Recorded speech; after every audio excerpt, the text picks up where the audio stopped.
Alors j'ai quelque chose de super cool pour toi aujourd'hui. Tu sais le moment où tu dois te présenter en français et tout s'embrouille? La première fois que ça m'est arrivé, j'ai fait Je m'appelle... Non, attends. Bref, panique totale, vraiment. Ah oui, j'imagine très bien. Et tu sais Sandra, ce fameux « je m'appelle », c'est vraiment la base, hein. Mais il y a aussi des façons plus, comment dire, naturelles. Genre, à l'oral, on dit souvent « moi c'est Bernard » ou même juste le prénom. Genre direct, dans une soirée, tu fais « salut Bernard », sauf que parfois on ajoute le nom de famille, surtout au boulot ou en mode plus sérieux. Ouais, et en plus, selon la région, ça change un peu, non? Tu vois, à Paris, ils balancent ton prénom et hop, à Marseille, c'est plus détendu, parfois même le surnom. Moi, j'ai toujours une petite hésitation. Prénom seul ou nom aussi? Exactement. Et puis, en France, utiliser juste le prénom, c'est super fréquent. Sauf si tu te présentes devant un groupe, genre à une réunion officielle. Là, c'est « Bonjour, je m'appelle Bernard Whittaker ». Tu sens direct le ton plus sérieux, tu vois? Oula, alors là, dire d'où je viens à Paris, c'était tout un cirque. Avec mon accent texan, je me sentais, hyper voyante, quoi. Je viens du Texas et tout le monde levait un sourcil. Ouais, c'est marrant. Mais pour présenter l'origine, en fait, il y a plusieurs versions. On peut dire « je viens de Paris » ou « je suis américain »,« je suis américaine »,« je suis français-française ». Et en fait, tu modules selon le contexte. Genre, tu t'adaptes. Et tiens, si je te dis « je suis martien », tu me le traduis comment? Ah mais alors facile. Je suis martien. Martienne? Et attends, je suis Pizzer. Bernard, ça existe? Haha, j'adore! Non mais sérieusement, c'est justement ça le jeu. Tu peux t'entraîner avec n'importe quelle nationalité, ça marche toujours. Le principal, c'est l'adjectif qui suit « je suis ». C'est flexible. Alors l'âge, je déteste cette question. Sérieux, on demande tout le temps « tu as quel âge ?» Et moi je fuis. Je préfère répondre un truc comme « oh, je suis jeune depuis longtemps » ou juste « ça dépend des jours ». En français, tu peux esquiver un peu, non? Ouais, c'est vrai. Mais si tu veux le dire, c'est « j'ai 27 ans » par exemple. C'est direct, mais revient souvent dans les dialogues pro. « Bonjour, je m'appelle Bernard, j'ai 32 ans, je suis ingénieur du son ». C'est classique. Pour éviter, tu peux dire « je préfère garder un peu de mystère » ou « c'est secret défense aujourd'hui ». Ça passe. Oui. Et même entre amis ou à l'apéro, tu peux tester le « dis-moi ton âge et je te dis si on est compatible », ça marche bien pour rire. Alors moi, dès que je dis ingénieur du son, tout le monde me regarde genre quoi? Ça existe, tu vois? Je suis toujours obligé de rajouter je m'occupe du son, des podcasts, des mixages. Et là, d'un coup, c'est clair. Oh, mais c'est pareil pour moi. Économiste du comportement? Personne pige. Alors j'abrège avec je bosse sur pourquoi les gens font ce qu'ils font, tu vois? Sinon, tu peux aussi passer par un hobby, genre je suis passionné par les jeux de société. C'est super naturel même si t'es encore étudiant ou entre deux boulots. Carrément, tu peux dire « je fais des podcasts »,« je suis au chômage » ou « je suis en recherche », ça reste naturel. L'authenticité, c'est mieux perçu. Bernard, tu vas te marrer. La première fois, j'ai dit « j'habite à la maison ». Grillé! Je me suis sentie mais ridicule.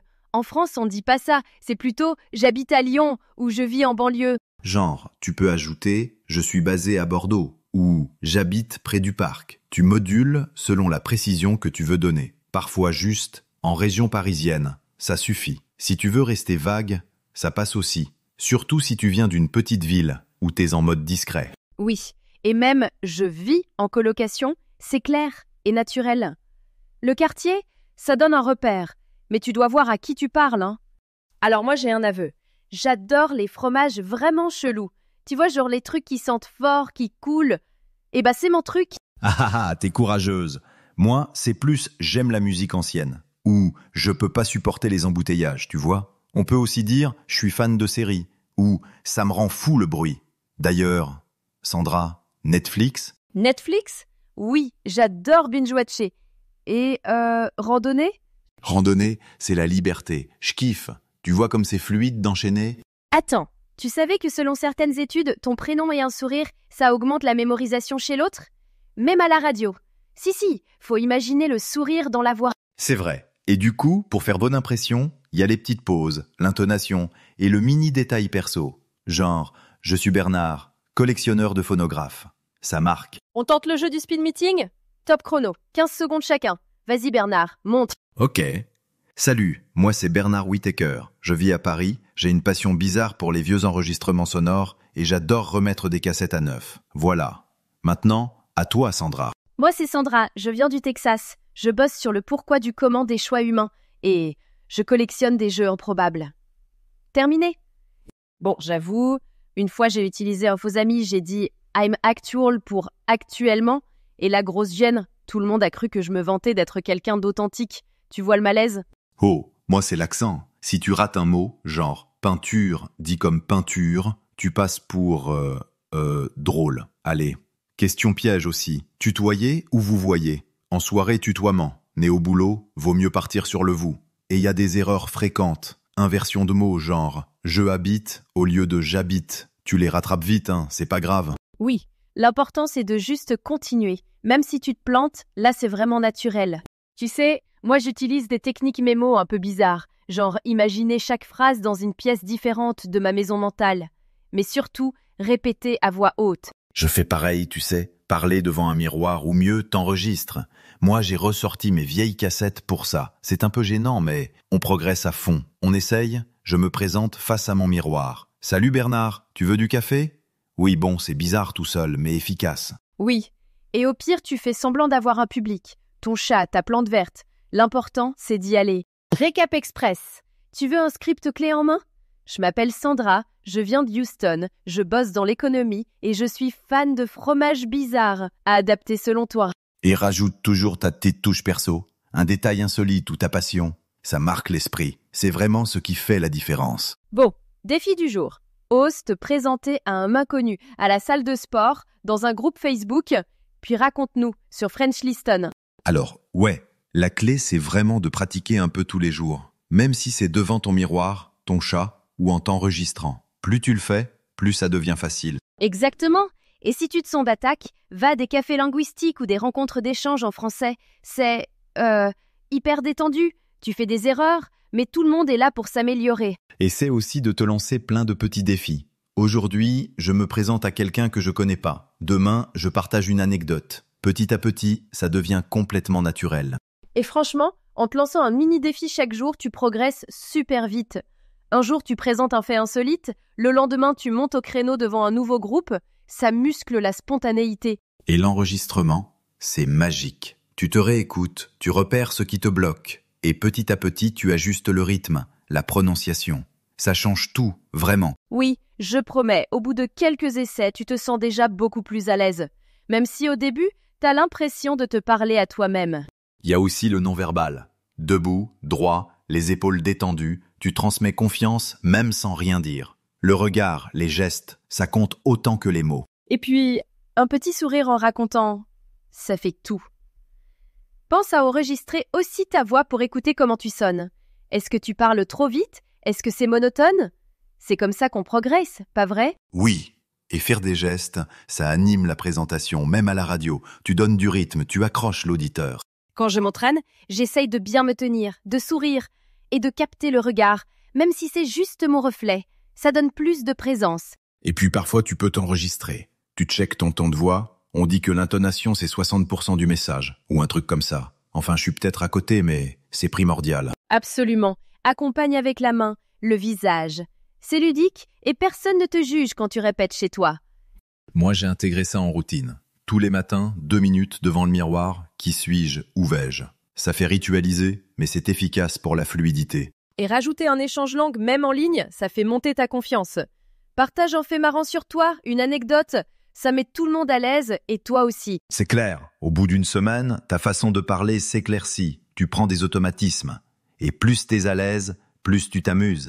Enregistrement encore et toujours, hein ? Même si c'est 5 fois la même phrase. Tu repères vite la petite faute ou l'accent qui coince et tu t'améliores à chaque essai. Faire ça devant un pote ou en visio, c'est excellent pour avoir un retour objectif. Et puis viens avec ton anecdote préférée ou décris un hobby. Le naturel finit par venir à force de pratiquer. Fixe-toi des défis marrants, genre « Aujourd'hui, je parle de mon animal préféré. Demain, je raconte ma pire gaffe linguistique. » Ça te donne de la matière et ça détend l'ambiance. Un bon plan, c'est lire des textes à voix haute régulièrement. Ça débloque la diction. Tu prends le pli de la sonorité française, tu vois ? Et s'enregistrer, toujours. Après, tu identifies les sons à bosser. Moi, j'avais du mal avec les E. Je m'entraînais devant le miroir jusqu'à ce qu'ils sortent naturellement. Et ajoute des petits idiomes aussi dans ta présentation. C'est comme ça que tu parais plus natif.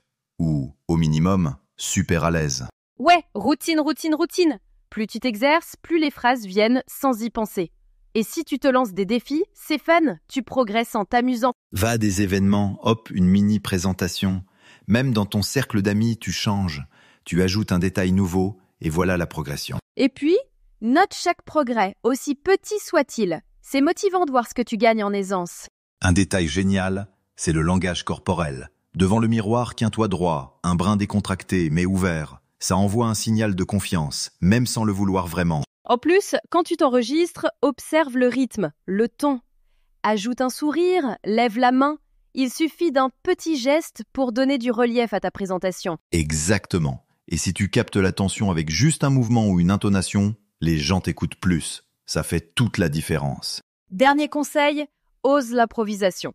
Fixe-toi des mini-thèmes au hasard et tente la présentation là, tout de suite, sans réfléchir. C'est comme ça que tu gagnes de la spontanéité. Et joue le jeu avec un partenaire ou en ligne, ça rend la pratique fun et, franchement, on retient beaucoup mieux. T'enregistres, tu réécoutes, tu repères ce qui roule et ce qui bloque. Le principal, c'est de prendre du plaisir. Si tu t'éclates, ça s'entend et tu progresses sans même t'en rendre compte. Bon, Bernard, on va pas trop en faire sinon on va dépasser les 45 minutes. Tu as raison, Sandra. Merci à tous de nous avoir suivis sur French Listen. Continuez à pratiquer, osez vous lancer et partagez vos histoires avec nous. On a hâte de vous lire ou de vous entendre. Oui, totalement. Merci beaucoup Bernard, merci à vous les auditeurs. À très bientôt pour un nouvel épisode. À la prochaine, Sandra. Salut à tous. Ne partez pas encore. Regardez maintenant la deuxième partie de l'épisode, elle vous réserve encore plein de conseils utiles et de surprises. Et si ce podcast vous a plu, pensez à vous, s'il vous plaît, abonner et à cliquer sur j'aime pour nous soutenir. Bonjour À à tous et tout de suite bienvenue dans dans la suite de cette l'épisode. deuxième partie de notre podcast French Listen. Je suis Sandra. Et moi, c'est Bernard. Nous sommes vraiment ravis de vous retrouver pour continuer notre aventure en français. Exactement. Dans notre épisode précédent, nous avons appris à nous saluer et à nous présenter de façon très simple. Aujourd'hui, nous allons aller un peu plus loin avec la description physique, la personnalité et comment parler de sa profession et de ses études. Oui, et tout ça en français facile, pour nos amis débutants. Alors Sandra, comment pourrions-nous commencer peut-être par la description physique ? Bonne idée. Alors pour décrire quelqu'un physiquement en français, on utilise souvent la structure être plus adjectif. Par exemple, je suis grand ou elle est petite. Exactement. Et on peut aussi utiliser avoir pour les caractéristiques comme les cheveux ou les yeux. Par exemple, j'ai les cheveux bruns ou il a les yeux bleus. Parfait. Et si on faisait un petit jeu, Bernard ? Je vais te décrire et tu me dis si c'est correct ou pas. D'accord ? Avec plaisir, je suis prêt. Alors, tu es grand, tu as les cheveux gris et tu as les yeux marrons. Et tu portes souvent des lunettes, non ? C'est presque parfait. Je suis effectivement grand, j'ai les cheveux gris, mais mes yeux sont verts, pas marrons. Et oui, je porte des lunettes. Ah oui, pardon pour les yeux. Et maintenant, à ton tour de me décrire. D'accord. Alors Sandra, tu es de taille moyenne, tu as les cheveux longs et blonds, et tu as les yeux bleus. C'est correct ? Tout à fait, c'est une description parfaite. Et pour nos auditeurs, voici quelques adjectifs utiles pour décrire l'apparence physique. Grand, petit, mince, fort, jeune, âgé. N'oublions pas les couleurs pour les cheveux. Blond, brun, roux, châtain, noir, gris, blanc. Et pour les yeux, bleu, vert, marron, noir. Excellent. Et maintenant, passons à la description de la personnalité. Comment dire si quelqu'un est gentil, timide ou drôle ? Alors là aussi, on utilise généralement être plus adjectif. Par exemple, je suis timide ou elle est intelligente. Exactement. Et si on se décrivait mutuellement, mais cette fois pour la personnalité ? Je commence. Bernard, tu es patient, gentil et très drôle. Merci beaucoup. Et toi, Sandra, tu es dynamique, enthousiaste et toujours de bonne humeur. Oh, c'est gentil. Pour nos auditeurs, voici d'autres adjectifs utiles pour décrire la personnalité. Sympathique, sérieux, travailleur, créatif, calme, stressé. Et n'oublions pas sociable, timide, organisé, désordonné. Ah, et j'allais oublier. En français, les adjectifs s'accordent en genre. Oui, c'est très important. Par exemple, si je dis Bernard est grand, mais pour une femme, je dirais Marie est grande, avec un E à la fin. Exactement. Et certains adjectifs ont des formes très différentes au masculin et au féminin, comme beau, belle ou nouveau, nouvelle. Maintenant, passons à la partie sur les professions et les études. C'est un sujet très important quand on se présente. Tout à fait. Pour parler de sa profession, on dit généralement « je suis » plus le métier. Par exemple, je suis médecin ou je suis professeur. Et pour certaines professions, on a une forme féminine. Par exemple, acteur, actrice, infirmier, infirmière, boulanger, boulangère. Exactement. Et toi, Sandra, quelle est ta profession ? Dans la vraie vie, pas dans notre podcast. Eh bien, je suis professeur de langue. Et toi, Bernard ? Moi, je suis ingénieur, mais j'adore enseigner le français à mes heures perdues. Parfait. Et pour demander la profession de quelqu'un, on peut dire « Quelle est votre profession ?» ou, plus simplement, « Qu'est-ce que vous faites dans la vie ?» Tout à fait. Et maintenant, parlons un peu des études. Pour demander à quelqu'un ce qu'il a étudié, on peut dire « Qu'est-ce que vous avez étudié ?» ou « Dans quel domaine avez-vous fait vos études ?» Et pour répondre, on peut dire « J'ai étudié » suivi du domaine d'études. Par exemple, « J'ai étudié la médecine » ou « J'ai étudié les langues étrangères ». On peut aussi préciser le niveau d'études. J'ai un baccalauréat en économie, ou j'ai un master en informatique, ou j'ai un doctorat en histoire. Exactement. Et toi, Bernard, qu'est-ce que tu as étudié ? J'ai étudié l'ingénierie à l'université de Lyon. J'ai un master en génie civil. Et toi, Sandra ? Moi, j'ai étudié les langues étrangères à Paris. J'ai une licence en anglais et un master en didactique des langues. C'est impressionnant. Maintenant, si on mettait tout ça en pratique avec un petit dialogue, comme si on rencontrait quelqu'un pour la première fois. Excellente idée. Allez, on y va. Bonjour, je m'appelle Bernard Dupont, je suis français. Et vous ? Comment vous appelez-vous ? Bonjour Bernard, je m'appelle Sandra Martin. Je suis belge. Enchantée de faire votre connaissance. Enchanté également. Vous habitez à Paris ? Oui, j'habite à Paris depuis 5 ans. Et vous ? Moi aussi, j'habite à Paris. Je suis ingénieur. Et vous ? Quelle est votre profession ? Je suis professeur de langue. J'enseigne le français et l'anglais dans une école internationale. Oh, c'est intéressant. Qu'est-ce que vous avez étudié ? J'ai étudié les langues étrangères à l'université. Et vous ? Qu'est-ce que vous avez étudié ? J'ai fait des études d'ingénierie à Lyon. J'ai un master en génie civil. C'est impressionnant. Vous aimez votre travail ? Oui, beaucoup. C'est un travail passionnant mais parfois stressant. Et vous ? J'adore mon métier. J'aime rencontrer des gens de différentes cultures et les aider à apprendre le français. Très bien. Voilà un exemple simple mais complet de présentation entre deux personnes qui se rencontrent pour la première fois. Exactement. Nous avons pu parler de notre nom, notre nationalité, notre lieu de résidence, notre profession et nos études. Et nous avons aussi utilisé quelques adjectifs pour décrire notre travail, comme passionnant et stressant. Maintenant, voyons quelques questions utiles pour parler de ces sujets. Par exemple, pour demander la description physique. Comment est-il ou elle ? Ou à quoi ressemble-t-il ou elle ? Pour la personnalité, comment est son caractère ? Ou est-il ou elle sympathique ? Pour la profession, quelle est votre profession ? Ou qu'est-ce que vous faites dans la vie ? Et pour les études, qu'est-ce que vous avez étudié ? Ou où avez-vous fait vos études ? Parfait. Je pense que nous avons couvert l'essentiel pour cette leçon. Est-ce qu'on pourrait faire un petit récapitulatif avant de terminer ? Bien sûr. Alors aujourd'hui, nous avons appris comment décrire l'apparence physique avec être plus adjectif ou avoir les cheveux, yeux plus couleur, comment décrire la personnalité avec des adjectifs comme sympathique, timide, travailleur, comment parler de sa profession avec je suis plus métier, et comment parler de ses études avec j'ai étudié plus domaine ou j'ai un diplôme en plus spécialité. Et n'oublions pas les questions pour demander ces informations à d'autres personnes. C'était une leçon très complète, je trouve. Tout à fait. Et dans notre prochain épisode, nous parlerons des goûts et des préférences. Comment exprimer ce qu'on aime et ce qu'on n'aime pas en français. Ce sera passionnant. D'ici là, nous encourageons nos auditeurs à pratiquer avec les exemples que nous avons donnés aujourd'hui. Oui, n'hésitez pas à vous entraîner à vous décrire et à parler de votre profession en français. La pratique est la clé pour progresser. Absolument. Eh bien, c'est tout pour aujourd'hui. Merci beaucoup d'avoir écouté notre podcast French Lesson. À bientôt pour un nouvel épisode. Au revoir. Au revoir à tous.